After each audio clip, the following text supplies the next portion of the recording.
Welcome back to episode 4, season 2 of the Learning Curve podcast at Edmonton Catholic Schools. We're excited to bring to you another episode filled with insights and transformative discussions. Today's focus is on the intersecting paths of outcomes-based assessment and universal design for learning, featuring our special guest, Dr. Shelley Moore. Just like many, Dr. Shelley Moore navigated a unique educational journey. After earning her bachelor degree in special education from the University of Alberta, she embarked on her teaching career in the vibrant city of New York. Following 2 years there, Shelley found her home in Vancouver, British Columbia, where she served as a resource support teacher for students with intellectual and developmental disabilities. Then, Shelley pursued higher education, completing her master's degree at Simon Fraser University and her PhD at the University of British Columbia. Her research focused on inclusive education theory and practices, with her award-winning dissertation exploring ways to support teachers in increasing access to secondary grade-level academic curriculum for students with intellectual disabilities. In today's episode, Dr. Moore will walk us through the intersection of universal design for learning and outcomes-based assessment, sharing with us her depth of knowledge and expertise. Before we begin, please join me in prayer. In the name of the Father, the Son, and the Holy Spirit. Heavenly Father, as we embark on this episode, we humbly seek your presence and guidance. Bless our conversations on outcomes-based assessment and universal design for learning, that through these discussions, we may foster understanding, empathy, and a commitment to inclusive education. Illuminate our hearts and minds with your wisdom and grace. And may the words shared in this episode resonate with those who work to ensure that all students have access to equitable, caring, and quality education. In your name, we offer this prayer. Amen. In the name of the Father, the Son, and the Holy Spirit. We would like to also acknowledge that we are recording on the traditional land of Treaty 6 and the Métis Nation of Alberta Region 4. We express gratitude to the Indigenous communities for their stewardship of the land. In unity, we call upon all our communities to engage with the diverse peoples who call this land home. Let us foster an environment where positivity flourishes, where the richness of Indigenous cultures is celebrated, and where reconciliation is achieved through respect, empathy, and collaboration. May our journey be guided by humility, compassion, and a shared commitment to truth and understanding. Let's now take a quick look at what's in store in our agenda today. First, Jennifer will guide us through the Learning Lab, where she will explore the concept of chunking to support scaffolding of learning outcomes for student understanding and retention of concepts. Following the Learning Lab segment, we will have our interview with Dr. Shelley Moore. In Tracy's Mindset Matters segment, we'll tackle the crucial topic of stereotype threat and strategies teachers can employ to create safe and caring classrooms. And lastly, Allison will share literary wisdom in our Lit Literature segment, featuring the book Mathematical Mindsets by Joe Bowler. That's the plan for today. Let's jump right in.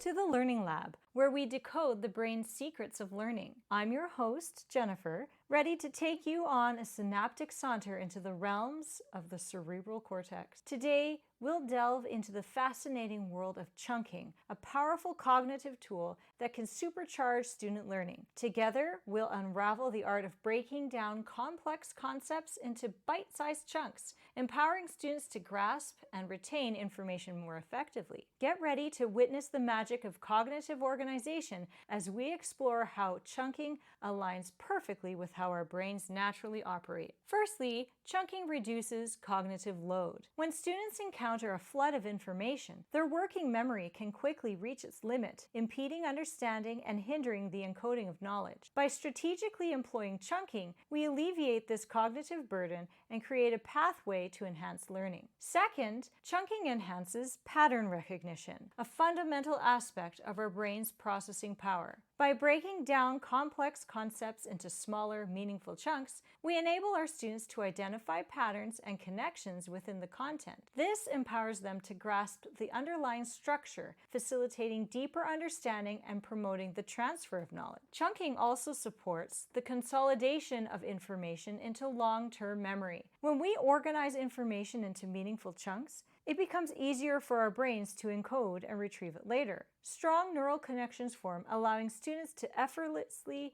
access and apply their knowledge in various contexts. Finally, chunking not only enhances memory, but also frees up cognitive resources for deeper understanding and problem solving. By organizing information into meaningful chunks, students can focus on the relationships and connections between chunks, promoting their higher order thinking skills. So how can we effectively implement chunking in our classrooms? It begins with careful analysis of the content we present. Identify the core ideas and break them down into logical, interconnected learning progression. With that, we can design lessons that break down complex concepts into manageable parts, provide explicit guidance on identifying key patterns or chunk boundaries, and offer opportunities for meaningful practice and application. Visual aids, graphic organizers, and mnemonic devices can further enhance the chunking process, helping students make connections and reinforce their understanding. Remember, the goal is not to oversimplify the content, but to create a scaffold for learning. By aligning our teaching practices with the brain's natural learning mechanisms, we empower our students to navigate complex concepts with confidence and mastery. As we conclude this segment, let me leave you with a final point to ponder. How might breaking down complex information into manageable chunks enhance comprehension, retention,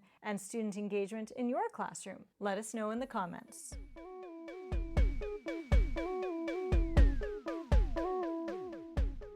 Welcome, everyone, to another episode of the Learning Curve podcast at Edmonton Catholic Schools. Today, we are so excited to have Shelley Moore with us today. She is a teacher, researcher, consultant, and storyteller, and she's worked with school districts and community organizations throughout both Canada and the United States. Welcome, Shelley. Thank you so much. It's so nice to be here today. Thanks for finding me. Yeah. So at Edmonton Catholic Schools, if our listeners haven't already received the messaging, we have universal design for learning as our main focus this year. And I think it's a focus that will probably continue on as we move throughout the years in Edmonton Catholic Schools. So it's wonderful to have you here. And for our listeners who may be meeting you for the first time, could you tell us a bit about yourself and what brought you to education? Yeah. Well, exciting to tell you that I am from Edmonton, born and raised from the north side. I remember I grew up in Castle Downs, and we always realized that the best sledding hills were always at the Catholic schools. So I mean, that's my Edmonton Catholic connection. So we would always go to the Catholic schools because they had good hills. I don't know if that was intentional or not. But yeah, I grew up in Edmonton and went to school in Edmonton when curriculum was a little bit more standardized than it was today and not universally designed. And I really struggled in school. In grade 3, I was diagnosed with having a learning disability and ADHD, which, is not the best combination in a standardized curriculum and assessment context. And so I really struggled. And I got a glimpse of what school could be in my middle school years. I went to Mary Butterworth, which was a brand new school at the time. I'll kind of give away my age. And it was designed differently. It was, around middle school methods and pedagogy. And I just absolutely thrived in this space. And that was the turning point for me to be like, you know what, we got to blow things up. Like school, it's possible for school to be fun, and it's possible for school to be interesting, and it's possible for kids to be successful. And it kind of started the spark, which led me to becoming a teacher and working specifically. Originally, I wanted to work with students with my profile, students with learning disabilities, but ended up in the incredible world of working with students with intellectual and developmental disabilities, which I actually think hold the answers to education. So my work and research with this particular group and their families have really led to the changes we need to make for all students across all jurisdictions. And so I'm so thankful that that's where it's ended up, because it's really helped this journey continue. That's for sure. Wonderful. Thanks for sharing. So now you are a consultant and a researcher and a storyteller. What does a week in your life look like? What are some of the things that you do? Okay, so it very much varies, which is very good for someone who has ADHD. I usually travel about 1 week a month, and that's when I get to go to communities and meet teachers and students and schools and families. Those are my fun weeks. But I'm also a mom now. I have 2 young daughters.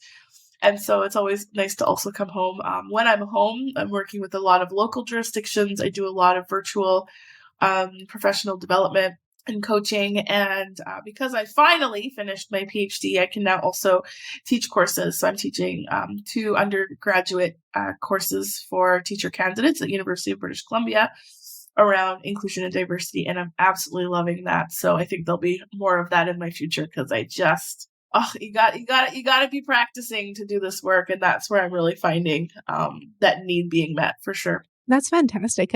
That's wonderful to hear that you're teaching at the university. I love it. Like this really, and you see, like, you're working with these future teachers, like the impact can be so huge. So I'm really fortunate. Yeah. Starting them off on the right foot. That's it. Yeah.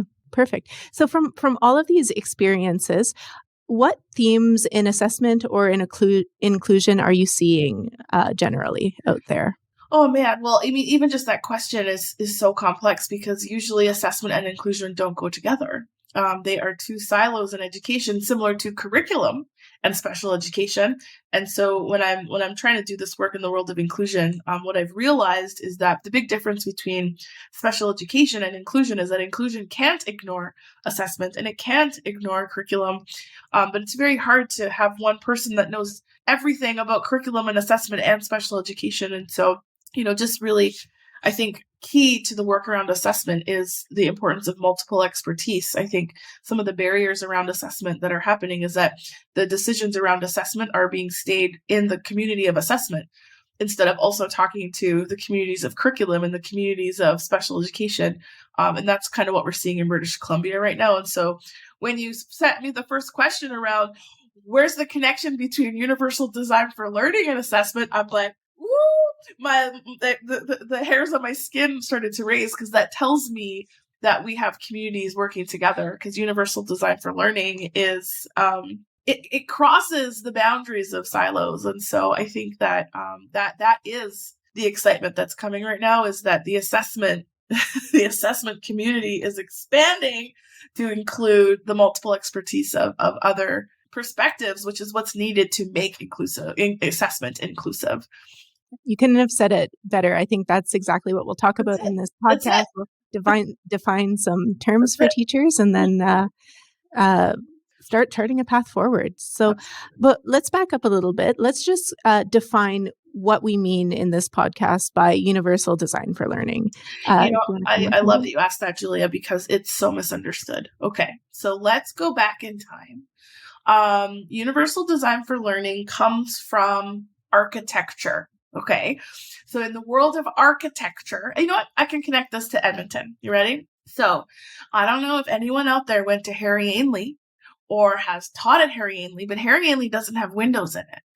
And if you look back and ask why Harry Ainley doesn't have very many windows, it's because there was a debunked research study that said that daylight was a distraction to learning. Okay. And so there was retrofit that happened, not just Harry Ainley, but schools across Alberta, retrofitting the buildings, because daylight is not a distraction to learning. It's a distraction in casinos. So like we have these buildings that have been created, and it will always take more resources to retrofit them, whether it's for light, whether it's for accessibility, whether it's for, we have these buildings all, and even now to get a permit, like I was living in a building in Vancouver, and it was a brand new building. It was accessible. And then they decided after they were building it that they wanted to put a rooftop garden on, but the elevator doesn't go to the roof. It went to the top floor. So they put all these resources into creating this rooftop garden. And then the city was just like, you can't use it. It's not accessible. Like you can't have an accessible building and then have stairs to a roof. So they had to retrofit the entire building with helicopters. And I asked my building manager, and I'm like, they had to make an elevator for one floor. And I'm like, how much was that elevator? And she goes, I can't tell you that, but I can tell you that elevator cost more than both elevators from the ground to the 26th floor. That one elevator for one floor cost more because it was retrofit. Okay. So universal design comes from architecture because it's a very simple idea. If you design for variability in buildings, if you anticipate that you're going to have a variety of people using a building, and you anticipate that in your design, it is so much more effective, but also efficient in cost than it is to bring helicopters in or put windows in roofs because it wasn't designed properly from the start. And so when we're talking about universal design for learning, it's taking that idea of it's more effective and efficient to design better first than it is to retrofit later, and saying, how do we design learning environments that anticipate the variability of our classrooms? Because of course there's variability, but anticipate that from the start so that the ramps and the windows and the elevators are already there for kids, as opposed to waiting and seeing who needs them and adding them in after the fact. Now, the tricky thing about this is that it sounds simple to design for variability, but we're in a system that actually, like, the actual infrastructure of education isn't designed for variability, it's designed for homogeneity. So we have conflicting perspectives here and conflicting philosophies.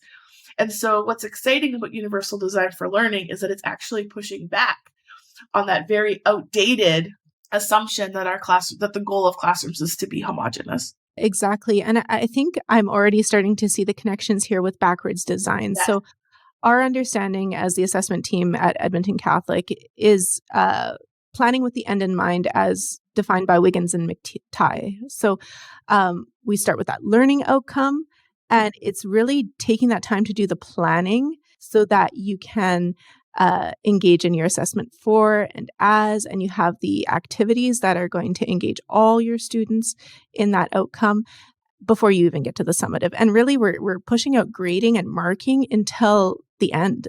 Like, we're not going to do it until we absolutely have to. So can you talk about the relationship or the intersect between UDL and backwards design? Yeah, for sure. So I don't know if you realize this, but there's an opposite to backwards design. It's called forwards design. Did you know that? Yes, from your video. Yes. So forwards design is, I realized, was a misinterpretation of backwards design, because in forwards design, the end in mind is that everyone has to do the same task. And if a student can't do the task, then you differentiate the task, right? So if the task for everyone is an essay, in forwards design, you differentiate the essay. But if the essay's the problem, you don't even know if kids are meeting the goal. So backwards design is the opposite of that. Backwards design is everyone has to meet the goal. And then there's different pathways to meet the goal. So in universal design for learning, that process it's called firm goal multiple means, which is we're all going towards a common goal, right? Or a learning standard. But the pathways to get there do not have to be the same. Okay. And if you're differentiating the pathways, you're not compromising the integrity of the goal. But if you differentiate the task, you are compromising the integrity of the goal, because that's the only way that evidence is being collected of the goal. And so what this allows in terms of equity, it blows assessment up to be so much more accessible for kids, because if you just change a task, you're not adapting or modifying a goal at all. And this really impacted me in grade 9 in Alberta, because in grade 9, you have the PATs, the provincial achievement tests in the 90s, remember? And they were used as placement exams for the stream you go into in high school. You remember those, Julia? Okay, so yeah, in grade 9, I took my PAT in English and I failed it. Because I am not a good test taker, and I'm not confident writer at all. Okay.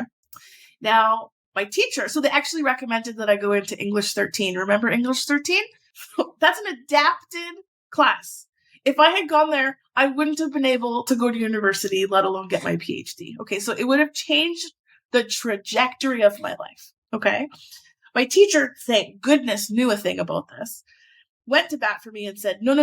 Don't put her in English 13, because she can meet the goals of English 9. She's just having a hard time meeting those goals in the way you're asking her to meet them. And so the power of universal design is we're not compromising goals at all. All we're saying is there can be different ways to meet the goal that allows for students to use their strengths. And that's not adapted. That's not modified. That's simply like another way to get there. And so if you connect that then to architecture, that's like saying, are you going to use the stairs or are you going to use the ramp to get to the top of the hill? You're still getting to the top of the hill. There's just more than one way to get there.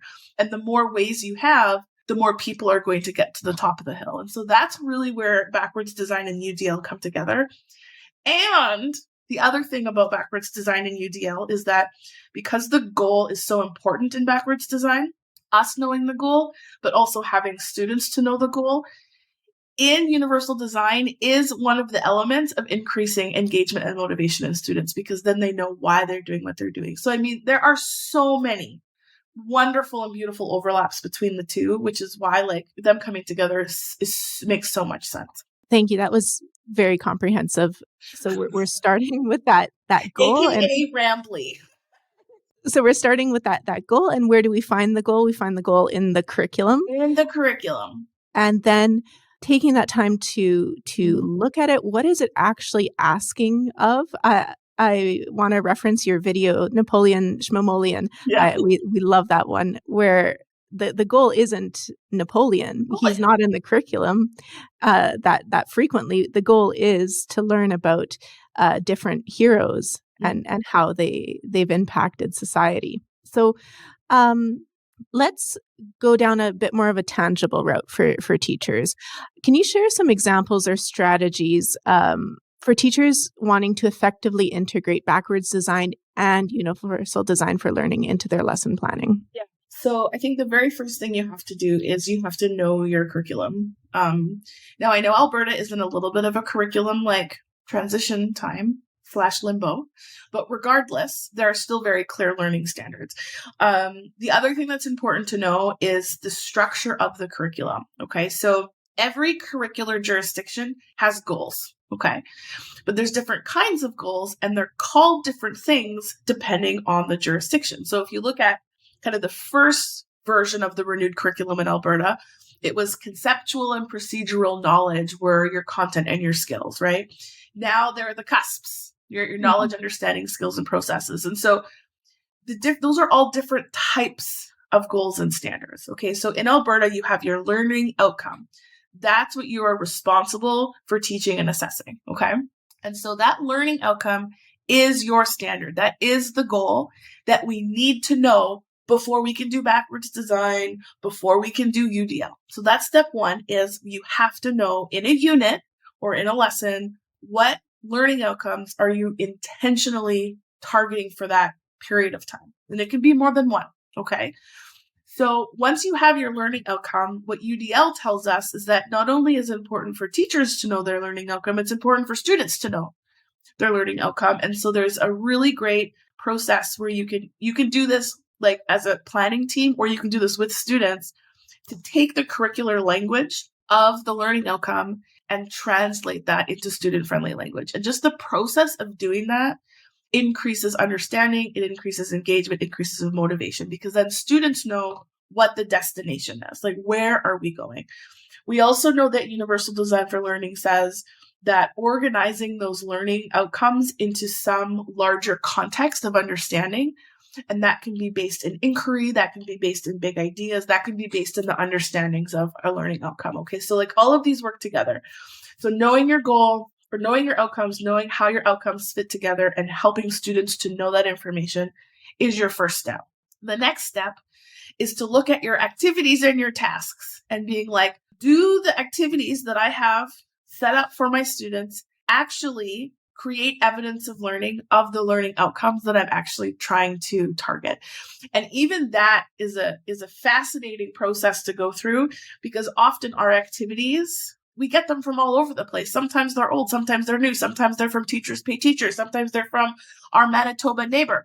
Like, actually looking at the activities we're getting kids to do and knowing what learning outcome will this create evidence of. And you start to see that there's a lot of stuff we can let go of. And there's also a lot of stuff that we need to add to really make sure that those learning outcomes are being taught, targeted, and assessed. Where universal design for learning comes in is that once you have your activities, we want to then make sure that for every learning outcome, there's more than one activity that students can do to show evidence of that learning, okay? And there's something in education called triangulation, which I actually like to think about it like CSI, okay? So like, and I'll tell this to kids, you're learning, let's pretend this is a crime scene. They love it. They eat it up. When you go into a crime scene, everything is evidence, everything, but you don't know what's useful yet, okay? So you have to organize it. you have to collect it. You have to label it. You have to see how it fits together. And then when the time comes to solve the crime, you choose your best pieces of evidence. And that's where UDL comes in really handy, because you don't have to rely on every piece of evidence. You can choose your best pieces and triangulate your learning in relation to an outcome. So although the outcomes are the same for everyone, the actual pieces of evidence that are triangulated can be different for every single kid. And that right there, allowing different types of evidence count as learning, is universal design for learning. The other part of it is in our looking for activities and tasks, we also want to make sure students are developing their multiple muscles, right? Like we want all kids writing, we want all kids speaking, we want all kids visually showing their learning. And so making sure our tasks are building all those muscles, but never so much as a student has to rely on one muscle that isn't their strength, right? And so that was always what was hard for me, is that I was always expected to write, which wasn't my strength. I never had the opportunity to talk. I can talk all day. Right. And so, valuing all these different ways that we can show our learning. And if you know what the learning outcome is, unless the learning outcome says right, you don't have to rely on it as the only piece of evidence that you're collecting from students. And so you can see how there's elements of backwards design and UDL kind of working together and how well they fit together. But I would say, know your standard and have a range of activities to represent evidence is a really great place to start in a classroom. Awesome. That was a wonderful play-by-play of how we can start working in this. If any of our listeners want to hear a teacher who has done this in action, I invite you to go back to episode 2 of this season. We have Alicia Burdes from Grand Prairie Catholic, who is using Peter Liliadal's work to frame that in her classroom. Mm-hmm. Would you be able to speak now to some educators that you've seen do this effectively, and maybe kind of describe what you've witnessed in classrooms? When you do this in a classroom, the first thing is that you're going to notice is that kids are going to say things like, "Where's my grade?" Because in a backwards design and UDL assessment framework, you're not grading everything, right? You're assessing formatively, all the time, and you're giving feedback to students, but, they may not get a grade on every single thing. And so there's always kind of questions around, will students buy into this? And one of my favorite examples of a teacher that taught his students the benefits of this is, it was a grade 9 math class, and he gave them a unit test, and then he assessed it, but he didn't give a grade to it. And so all the kids are like, "Where's my grade? What did I get on my test?" And he's like, "Okay, so we're going to do an activity now to show you how the grade actually isn't useful to your learning." So he, on the unit test, he did it so that it was one-sided, so it wasn't back to back. Okay. And so that way every student could cut out each question and each section of a question so that they would have a single piece of evidence. And so they had all the students cut up their questions in a pile, and then he gave them a backwards design plan, which had the big idea, and it had the learning outcomes that unit test was collecting evidence for. And then he said to the students, if you got a question correct, what is that evidence of? And they had to match the question to the learning outcome. And he's like, and if you got the question incorrect, then you don't have evidence and it has to go in another pile. Okay. So he says, do this with all your questions. And then I want you to look at the unit backwards design plan and you tell me what you have evidence of and what you don't have evidence of. And so they did that, and they were all able to say, I have this goal, this goal, this goal. I need evidence for this goal, this goal. And he's like, okay, so if I told you got 87% on that quiz or that test, could you have told me what evidence you have and what evidence you don't? And they're like, of course not. Or like, okay, but the part that got them was that they said, well, if we got a question wrong, do we have another chance to provide evidence to this goal? And he said, yes. That's the benefit, is that you have another opportunity if one opportunity doesn't work for you. And that's when they saw the benefit. And to be like, okay, so technically you have the whole course, right? And that's when they started to kind of flesh out the details of this. And so they made it a really transparent process. At the end of every lesson, he asked the kids, okay, what did we do today? And what is this evidence of? Which learning outcomes do we have evidence of? So that by the end of the unit, everybody knew what evidence was possible. And so if they missed a day, or if they were tired one day, or if they don't test well, there were other pieces that they could rely on to justify that they had evidence of meeting a learning standard. And it just shifted the whole process from teacher-centered to student-centered involvement, and the buy-in was through the roof. One kid said to me, "Miss Moore, this is like a video game." I'm like, exactly. They were like little quests, right? And it just became so transparent, and it moved away from kids always asking what their grade is to kids being like, where can I get evidence of this goal? And I mean, if this kid says that to me, like that's where we're trying to go, that idea of student agency, which is really the power in all of this. Because that's where you're going to see your engagement, your motivation, your understanding. We know all of that is connected to universal design for learning. And so it's pretty powerful to see it in action, but it also means we have to let go of some control, which is a little bit hard sometimes. Yeah. And I'd like to honor that feeling of I need to let go of it and how scary that can be. It can be terrifying. Yeah. In education, we sometimes end up doing what was done to us. So we're trying to, as teachers, model how we were taught. And when we start thinking of different ways to do it, it can feel daunting or unattainable to move into these kind of frameworks in our own practice. What are some tips that you have for teachers who want to make this change, but they're just not ready to jump in? Find a friend. Never plan alone. Find a person to do this with. Start with one unit.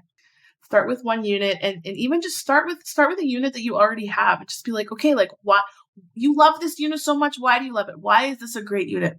And because we have our units that we do over time that we're like, oh, kids love this unit. They love it for a reason. And so actually going in and being like, why is this so great? And I'll tell you why. It's going to be because they know what they need to do. The expectations are clear. They have different ways to, you know what I mean? Like they're all going to feel successful. And so if you start with a unit that you love and that kids love, you're going to see that you're doing a lot of these things already intuitively.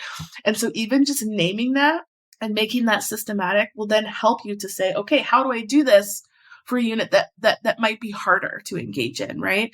The nice thing about UDL is that it targets engagement. And when kids are engaged, that fuels our soul, like that fills our soul, that fuels us to go forward. And so, if we can combine the love of assessment and the love of engagement, which is what many teachers love, together, this is going to fuel the fire for more work down the road. Because once you see it in action and you see kids being successful and engaged and having less behavior difficulties and anxiety, like you can't unsee it, right? And so start small, find a friend, and I'll end with this one story because I liked what you said about like naming the fear. So like I don't know if you're aware, but I have a 2-year-old daughter. She's 2.5, okay? And we have an elementary school on the little island that we live on.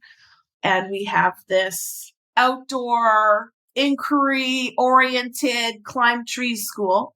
And I'm like, oh my goodness, I would have loved that growing up, right? And so my wife is like, well, let's put her in the tree climbing school. And it's public. It's a public school, which was my first question because I can't send my kid to a private school. Fair enough. But it's a public school, the tree climbing school. And I'm like, why am I so like apprehensive about this? Like, of course this is going to be amazing. I would have loved this as a kid. Why, as a parent, am I fearful to send my kid or even think about sending my kid to the tree climbing, outdoor, inquiry-oriented, led, cross-grade, inclusive? Like, it's the dream.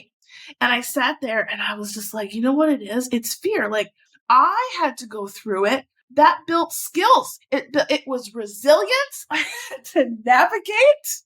It built skills. Like maybe my kids also need to go through a hard education to be resilient. Like I have this weird, like maybe it's good for them. Maybe it's good for kids to have hard time learning. And then I said, Shelley, pull yourself together. This is your life's work to try and get schools to be more all of the things that this school is doing.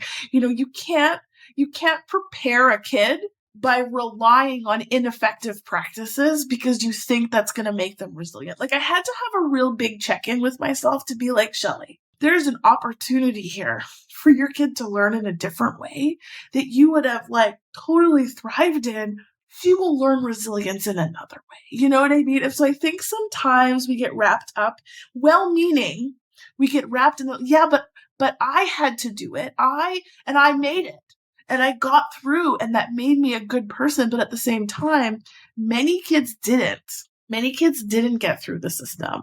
And so I think it's really important to know that like, this is an opportunity right now in education right now to open up success for so many kids, but without sacrificing the high expectations of high quality teaching and learning and assessment. And so it's a worthwhile conversation to have, but the possibility is just endless. And it's something that can fuel you when I know conditions are very rough right now. So trust the process, my friends. Wonderful. So as you were talking about your parent perspective, I think that's sometimes another worry is, as a teacher, I'm learning and I'm trying to shift my practice and I don't feel secure in what I'm doing. And how am I going to talk to parents about what I'm doing? Do you have any tips for how we can have conversations with our families? Because I believe that through conversations, we actually build better understanding. So totally. What are some things that teachers could do there? I actually have a parent session tonight with 900 people. So this is a good prep for that session. I think that like all of us as just people are going to hold on to what we know. It's just kind of like, it makes us feel safe, right? Especially if it worked for us. And there's many parents who school worked for, right? And if they have kids that school isn't working for or is working for, they get worried, think, why are things changing, right? Like, why are things changing? And so when I talk to parents, the first thing I often mention, I'm just like, you know what? The best way that I can be a teacher is to model learning. I'm also a learner. Like, the goal is not for me to be an expert. The goal is for me to model to my students learning. And I'm learning about this thing, like this thing that's valid and empirical and reliable, like really anchor that, like my goal is not to give knowledge to your children. My goal is to model being a learner, which helps a lot. The other one is often I'll compare just like the professionalism of occupations, right? So for example, if you're a doctor and there is a new procedure for heart surgery, right, based on research and evidence, and you are the person getting the heart surgery, are you going to go to the doctor who isn't updating their practice? Or are you going to go to the doctor who is the most current knowledge prepared, in the field? And of course, you're going to choose the most updated research-based practitioner. And so I think, when we're talking about education, it's the exact same thing. Like, we are learning all the time about how learners learn best, and what they need to be successful and how to create conditions where students are thriving. And we're learning that all the time. And so when parents are worried, I say, hey, listen, like, I'm a learner, I'm learning too, but I'm learning because that's my professional responsibility to be the most up to date in my profession. And so I am learning about this thing, and it's different than even how I grew up. And so it's like, validate them. It's uncomfortable, but like, this is how we know, this is what we know is good for kids and what works for learners, and cite your evidence. And there's little pushback after that little soapbox explanation. Yeah. I think as I've been talking with so many different guests on the podcast, that same line comes up. Just have the conversation, and there's usually little questions. People are typically appreciative that you took the time to explain it to them. And also just transparency. Like, when we changed the curriculum in BC, like the meeting tonight with my parents, parents are in a panic because we're changing our IEP process. And that's something that hasn't changed for a very, very long time. And so they know it. And so there's going to be a lot of questions. There's going to be a lot of fear. And so just being really transparent about it, be like, this is why it's changing. Like, here's the research. These are the intentions behind it. And, knowledge alleviates anxiety often, and giving opportunities for parents to ask questions. They need to feel heard. I mean, they're very, very valid questions and concerns. And so just allowing them to talk them out, like you say, having conversation, I think that's really the direction to resolve a lot of those issues. Thank you so much, Shelley, for all of your insights in relation to backwards design, universal design for learning and change management, Change. really. Mm-hmm. Feels bad, but it's good. Yeah. So as we're wrapping up the end of the episode here, I have 2 more questions. So this first one is there anything that you're working on that you'd like to promote or talk about? Yeah, so I have 2 big projects right now. One is this IEP project. So as we all know, IEPs evolve out of a special education medical model, which looks at deficits in order to program. And so I'm working on a project and doing research around how to evolve individual education plans to be strength-based and inclusive, so connected to a common curriculum as peers. And so that's like my baby right now. That book is coming out hopefully soon. And COVID has hopefully been wrapped up soon. Hopefully we're getting there. And so I've been able to start up my 5 more minutes again. And so there'll be a new video released on October 15th, like Napoleon Schmemolian, but with a new topic. So those will be released once a month. So hopefully those will be useful to everybody. That's fantastic. And I'll link your website and also your YouTube channel in the description for this episode. That's great. Thank you. And the last question is quite a big question, so take it where you want to take it. Okay. But what is a dream that you have for education? Oh, man. My dream for education is that inclusion isn't a thing anymore, because it's just something that happens. If you know my work, my research is all about inclusive education and increasing opportunities and equity for students with disabilities, that we start to see disability as a critical component to our classrooms instead of an extra thing or burden that we have to do. It is key to this work. Everything I've learned from navigating the disability myself and in the disability community. And so I think we're starting to move forward in embracing and honoring identities of our students. But I still think disability is something that we don't necessarily embrace and more tolerate right now. And so that is the dream. That's the mountain I'm climbing in this lifetime, is for us non-disabled people to recognize the contributions of the disability community, and so that parents don't feel like they have to fight for like basic human rights and education for their kids. So go run down to the special education room and get your picks, because if you do not have a child with a disability in your classroom, you and your kids are missing out. And that is the dream. That's the dream. It's a wonderful dream to have. And I hope we can find some hope that there's a lot of us working towards that in education. And we're starting to talk about it, and to talk about it in real ways that are going to affect change for our students. And you know what? You're right. Like it is changing, and we just got to keep going, even when it's hard.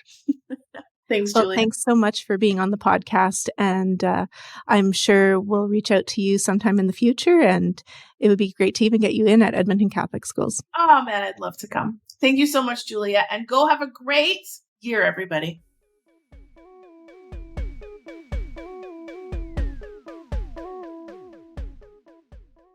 Stereotype threat refers to a phenomenon where individuals feel anxious or concerned about confirming negative stereotypes related to their social or demographic group. This can have a significant impact on student performance and their ability to reach their full potential. Fortunately, teachers can play a vital role in addressing and reducing stereotype threat in the classroom. Today, we'll explore some effective techniques that teachers can implement to empower all students. First of all, foster a growth mindset. Teachers can cultivate a growth mindset amongst their students by emphasizing that abilities and intelligence can be developed through effort and practice rather than being fixed traits. This will help teachers support students to believe their capacity to improve and succeed. This mindset can shift and counteract the negative effects of stereotype threat and encourage students to embrace challenges and persevere.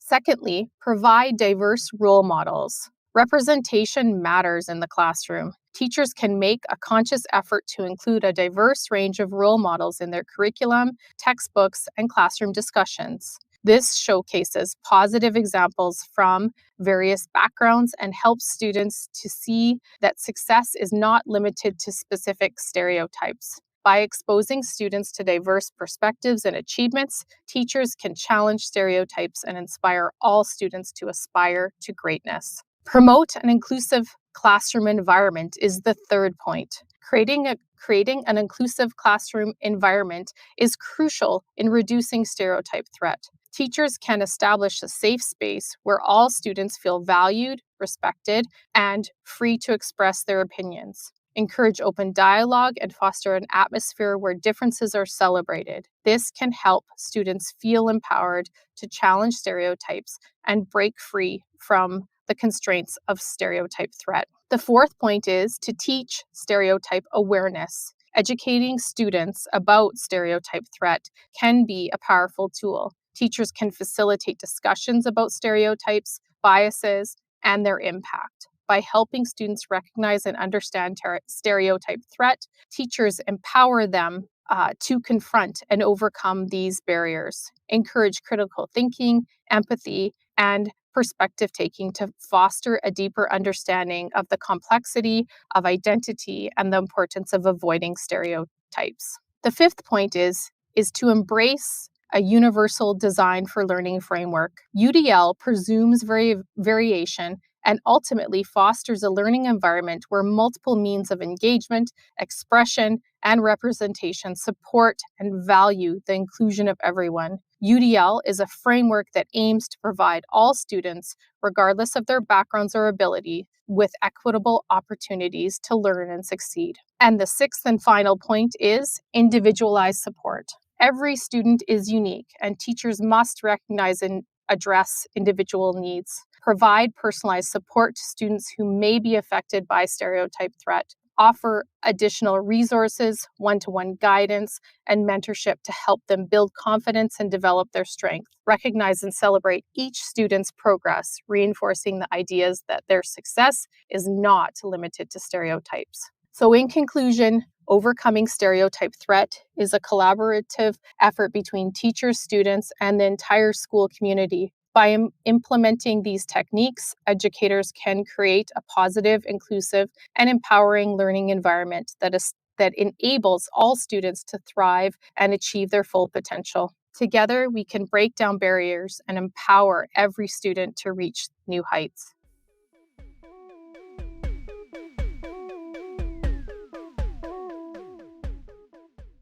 In Mathematical Mindsets, Unleashing Students' Potential Through Creative Math, Inspiring Messages, and Innovative Teaching, Joe Bowler is a well-renowned mathematics education professor at Stanford University, providing a groundbreaking and compelling approach to teaching mathematics that could transform the way teachers engage with this often misunderstood subject. Central to Bowler's philosophy is the idea that anyone can be successful in math. The book challenges the myth that math ability is fixed and encourages teachers and students alike to adapt a growth mindset. The belief that abilities and intelligence can be developed with effort, perseverance, and practice. This mindset is key in fostering resilience and confidence in students' math abilities. Bowler argues for a shift away from rote memorization and drills towards a more creative, exploratory approach to math. This emphasis on understanding rather than merely executing procedures can make math more meaningful and engaging to students, thereby increasing their mathematical proficiency. The book is also coupled with the neuroscientific research behind learning and growth mindset, offering a convincing case for its effectiveness. Bowler presents research showing that mistakes and struggles are beneficial to the learning process, emphasizing the importance of a positive and open mindset in overcoming difficulties in math. Mathematical Mindsets is another practical book as Bowler provides a wealth of resources for teachers, including teaching strategies, open-ended mathematical tasks and resources, and also addresses the issue of math anxiety, which is a widespread problem that hinders many students' mathematical development.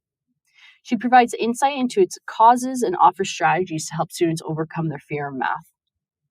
Mathematical Mindsets is a transformative book that offers a fresh perspective on math education. By promoting a growth mindset, advocating for a more exploratory approach to math, and providing practical resources, Bowler equips teachers with the tools they need to inspire and develop their students' mathematical abilities. Any teacher, whether confident in their math teaching abilities or not, will undoubtedly benefit from Bowler's insightful and inspiring work.